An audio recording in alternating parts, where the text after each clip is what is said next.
Is it a constructional issue? Is it a trade issue? Homeowners across the valley shared problems they discovered in their new home build. This couple had to move out for 2 weeks while the builder repaired a 35-foot crack that grew from their kitchen to their living room during their first year in. Now, to me, if you're going to get something brand new, I believe that this is just, it's not acceptable. And unfortunately, we're seeing this in a lot of areas throughout the United States because there was such a big rush to get things moving along and get these houses pumped out and basically fulfill demand for everybody that needed and wanted a house. And even in the last real estate recession, we felt some of that here in Southwest Florida. And I can tell you, I've seen houses, brand new houses that didn't even have insulation in the attic. So now this news story goes into a supervisor, a home supervisor, basically a foreman that oversees the construction of multiple houses at once. Let's take a look. To upper management, they're just a number. They are a sale. We sat down with the superintendent who worked for a builder in the valley in 2021, well into COVID. He didn't want to reveal who he was, but he did share why some homeowners in newly constructed homes are experiencing issues. Ideally, you would have about 20 to 25 homes that you'd be overseeing. Most were getting up to 30, 35, 40. My highest number was, I think, 42. 42 houses supervising at one time for one guy. That is just insane. How could you properly go through every stage of the building process on 42 homes that are in different stages, different phases of the construction process, and be able to have keen detail on what's going on in the construction process and making sure that all these contractors are doing a good job? He was set up for failure, basically. He said quality seemed to be the first thing that started to go. We had to delay one house 2 months because the framer somehow and built the entire second story incorrectly with a bathroom that wasn't supposed to be there.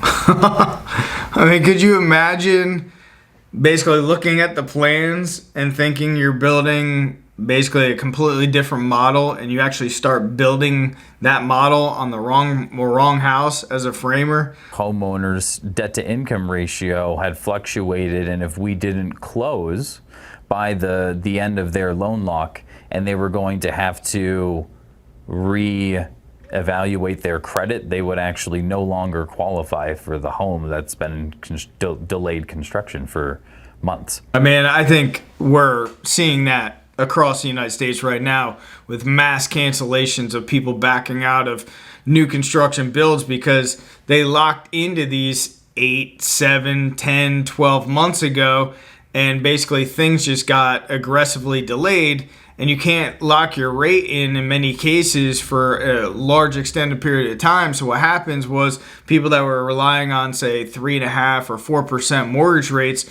are now looking at almost double the amount of interest that they'd have to pay, and ultimately they're not able to get financing either, so people are just walking away. And then you have other people walking away because they see what's going on in the real estate market in the United States and seeing prices on a decline, and they're getting fearful, and some are even walking away from major deposits down, but could benefit them in the future as well. He said delivering an incomplete house then became standard.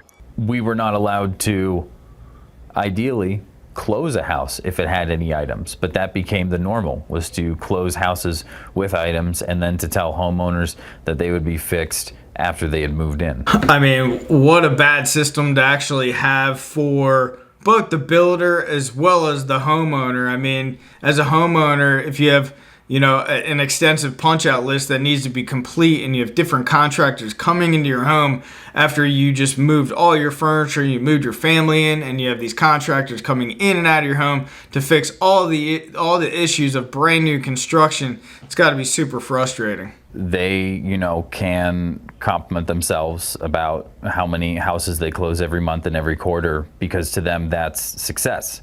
But to us out there in the field every day, it was failure. And now he's talking about the actual home builders themselves. they see CO on a house, the house closes, they get funding, they get their money, and they see that as a success. But boots on the ground, and this guy's dealing with a lot of disgruntled and upset people, rightfully so, who bought houses that are in disrepair and falling apart.